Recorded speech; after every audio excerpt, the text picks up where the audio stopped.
సిద్ధమై గొడవ పెట్టుకో. నాకు తన్ని తగలేస్తాను ఒక్కొక్కరిని గుర్తుపెట్టు. మా ప్రభుత్వం వచ్చిన రోజున ఒక్కొక్కరిని ఇళ్ల నుంచి లాక్కొచ్చి కొడతాం, గుర్తుపెట్టు. మాతో గొడవ పెట్టుకోవాలి అంటే 25 సంవత్సరాల యుద్ధానికి సిద్ధమై గొడవ పెట్టుకో. నాకు చూసారా పవన్ కళ్యాణ్ మాటలు? మాతో గొడవ పెట్టుకుంటే తన్ని తగలేస్తాం, గుర్తుపెట్టుకోండి. వచ్చే రోజుల్లో మేము అధికారంలోకి వస్తే, మా గవర్నమెంట్ అధికారంలోకి వస్తే అసలు ఆ లాంగ్వేజ్ ఏంటి, ఆ కథ ఏంది, ఆ పద్ధతి ఏంది, ఆ పాడేంది. అప్పటికి ముద్రగడ పద్మనాభం 2 పర్యాయాలు తీవ్రంగా వ్యతిరేకిస్తూ ఫస్ట్ పవన్ కళ్యాణ్ బాబు నువ్వు భాషను మార్చుకో నాయన, నీకు దండం పెడతాం అని చెప్పి స్పష్టంగా ఆయన ఈ విధంగా లేఖలు రాశాడు. ఇట్లా కాదయా, అట్లాగా నువ్వు ఆయన ద్వారంపూడి చంద్రశేఖర్ రెడ్డిని అంటున్న మాటలు కరెక్ట్ కాదు. ఆయన ఎప్పటి నుంచో కాపు ఉద్యమానికి చాలా అండదండగా ఉంటున్నాడు. ఒక రెడ్డి అయ్యి ఉండి ఆ విధంగా కాపుల ఓటు బ్యాంక్ అధికంగా ఉన్న ప్రాంతాల్లో ఆయన గెలుస్తున్నాడు అంటే దాని అర్థం ఏంటి అంటే ఆయన కాపు వ్యతిరేక కాకపోవడం వల్ల, వాళ్ళు అవినీతి చేయలేదు. ఎప్పుడో తాతల నుంచి తండ్రుల నుంచి ఈ రోజున ఆయన వరకు ఇలాగెంతో సర్వీస్ చేశారు మనకి.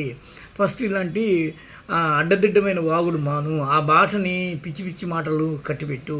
ఒకసారి ఆలోచించండి. ఇదే జగన్మోహన్ రెడ్డి మనందరి ప్రభుత్వం అంటాడు, మా ప్రభుత్వం అంటాడు. ఈయన ఏదో అప్పుడే రాసి చేసినట్టు.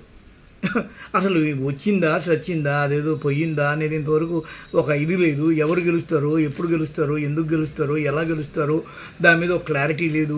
ఎక్కడి నుంచి ఎవరు ఎప్పుడు ఎలా పోటీ చేస్తారో దాని మీద ఇంతవరకు స్పష్టత లేదు.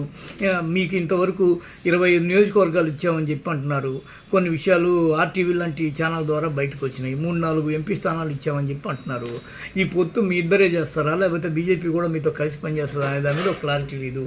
ఈ క్లారిటీ లేని సమయంలో అప్పుడే మీరు ఫస్ట్ పవన్ కళ్యాణ్ అనే మీరు ఎక్కడి నుంచి పోటీ చేస్తారో ఇంతవరకు మీరు ఎవరికి చెప్పలా. దాని అర్థం ఏంటి అంటే మీకే ఒక ఇది లేదు. సర్వేలు చేసి పెట్టుకున్నారు, జాగ్రత్తగా దాన్ని దాచిపెట్టుకున్నారు. ఒక సడన్ సర్ప్రైజ్ లాగా సినిమాలో సస్పెన్స్ స్క్రీన్ ప్లే లాగా వచ్చి ఓ దగ్గర నుంచి మీరు పోటీ చేస్తారు. గాజువాకు ఉందో లేదో తెలీదు, భీమవరం నుంచి పోటీ చేస్తారో లేదో తెలీదు, తిరుపతి అంటున్నారు కొందరు, దెందులూరు నుంచి నువ్వు వచ్చి పోటీ చేసావంటే నేను ఓకే అని చెప్పి ఆయన అంటున్నాడు. వీటన్నిటి మీద ఒక ఇది జరుగుతూ ఉంది. ఈ జరగడంలో అసలు ఇంతవరకు అక్కడే ఒక క్లారిటీ లేదు. ఇంతవరకు 175 సీట్లోంచి ఎవరు ఎప్పుడు ఎక్కడ ఎలా పోటీ చేస్తారో తెలీదు. ఈ క్రమంలో మీరు మా గవర్నమెంట్ వస్తే తన్ని తగలేస్తామని బెదిరింపులకు పాల్పడడం, మా గవర్నమెంట్కి వస్తే మేము ఇవన్నీ మర్చిపోయి మీకు సేవ చేస్తామంటేనే కదా నాలాంటి ఓటరు ఆకర్షించబడి అరే బాపం ఈ విధంగా వాళ్ళ గవర్నమెంట్ వస్తే నాకేదో చేస్తాడంటారని కదా నేను కదా ఓటేసేది. మీరు తన్ని తగలేసేవాడు మీకు ఓటేది కదా సార్ పవన్ కళ్యాణ్ గారు. ఈ చిన్న లాజిక్ మీరు ఎలా మిస్ అవుతున్నారు సార్? మీరు తన్ని తగలేస్తారు. మీ గవర్నమెంట్ ఏంటి సార్? అది ప్రజల గవర్నమెంట్. ప్రజలు మీకు మా తరఫున పరిపాలించండి నాయన, మాకు పని పాట లేకపోయిండొచ్చుగా, ఉంది మీలాగా లేకపోలేదు, కొద్దిగా మా తరఫున ఆ పనులు ఈ పనులు చేయించండి ఇచ్చేదాన్నే గవర్నమెంట్ అంటారు. అది ప్రజల గవర్నమెంట్, మీ గవర్నమెంట్ కాదు. నేను నాలాంటి ఓటర్ మీకు ఇస్తేనే మీ గవర్నమెంట్ మీకు అధికారం వస్తుంది చేయమని. అది కూడా మీరు సేవకులు, ప్రజాసేవకులు. ఈ రాజకీయపు భాషని కొద్దిగా తెలుసుకో. ఫస్ట్ ఏంటంటే జగన్మోహన్ రెడ్డి కొన్ని మాట్లాడుతాడు, మన గవర్నమెంటు, మనమంతా ప్రజాసేవకులం, ఇవన్నీ కొన్ని స్టేట్మెంట్లు ఎందుకు ఇస్తాడు? అది రాజకీయ పరిజ్ఞాన భాష. నీవు చూస్తే ఏమో సినిమాల్లో డైలాగులు రాసి ఇచ్చేవాళ్ళు కానీ మీకు అప్పటికప్పుడు రాయించేటట్టుంది. సీన్లో కూడా అంతేనా సార్? మీరు అప్పటికప్పుడు రాసుకుంటారా డైలాగులు? ఇక్కడ కూడా అట్టే ఉంది. చూస్తుంటే తన్ని తగలేస్తుంది. ఎవడో చెప్తున్నాడో, అది ఎవడు చెప్తున్నాడో ఏందో. ఇది సినిమా కాదు సార్, ఇది రాజకీయాలు. ఒకటి గుర్తుపెట్టుకోండి సార్, ఇప్పుడు నేను మిమ్మల్ని అధికారంలోకి మా గవర్నమెంట్ అధికారంలోకి వస్తే మిమ్మల్ని తన్ని తగలేస్తాం గుర్తుపెట్టుకోండి అంటే మీకు ఓట్లు పడతాయండి? నాకు అర్థం కాదు. ఎవడు ఓట్లు వేస్తాడు? దానికి ఒక క్లారిటీ, ఒక విజను, ఒక పిక్చర్ ఉండాలి కదా. అదేమంటే సంక్షేమ పథకాలు ఎలా ఇవ్వాలి అంటే సంపద సృష్టించిన తర్వాత ఇవ్వాలి అని అంటున్నారు. మీరు చెప్పినట్టుగా కానీ ఆ కరోనాలో చేసి ఉంటే స్వామి అందరూ చచ్చిపోయారు ఇప్పటికి ఏపీలో.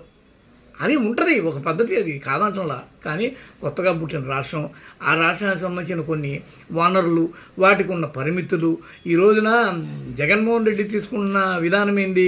మనం ఇక్కడ 1,00,000 కోట్ల పెట్టుబడి పెట్టి రాజధాని చేయడం కన్నా ఉన్న వసతులు ఉన్న రాజధాని దగ్గరికి వెళ్ళి అక్కడి నుంచి పరిపాలన చేస్తే సగం ఖర్చు అక్కడి నుంచి తీసి పక్కన పెట్టవచ్చు కదా అని. అది అంటే మీకు ఒక సూత్రం తెలుసు, గుర్తుపెట్టుకోండి. ఎప్పుడూ కానీ ₹1 మనం సంపాదించడం ఎంత గొప్పదో ఆ రూపాయిలో కొంత భాగం అనేది ఖర్చు పెట్టకుండా ఆపేస్తే కూడా అది అంతకన్నా మించిన సంపాదన అవుద్ది. ఇది ఆర్థిక సూత్రాలు క్షుణ్ణంగా తీసిన వ్యక్తులు చేసే పనిది. ఆ విషయంలో రాజశేఖర రెడ్డి కొడుకైన జగన్మోహన్ రెడ్డికి విపరీతమైన నాలెడ్జ్ ఉంది కాబట్టి ఈ రోజున ఆ పని చేస్తున్నాడు. అక్కడ అంత పెట్టడం ఎందుకు? అదే శుద్ధంగా ఉన్న దగ్గర ఒక దగ్గర నుంచి పరిపాలిస్తే ఆ ఖర్చు సరిపోద్ది కదా, పాలనా వికేంద్రీకరణ జరుగుద్ది కదా.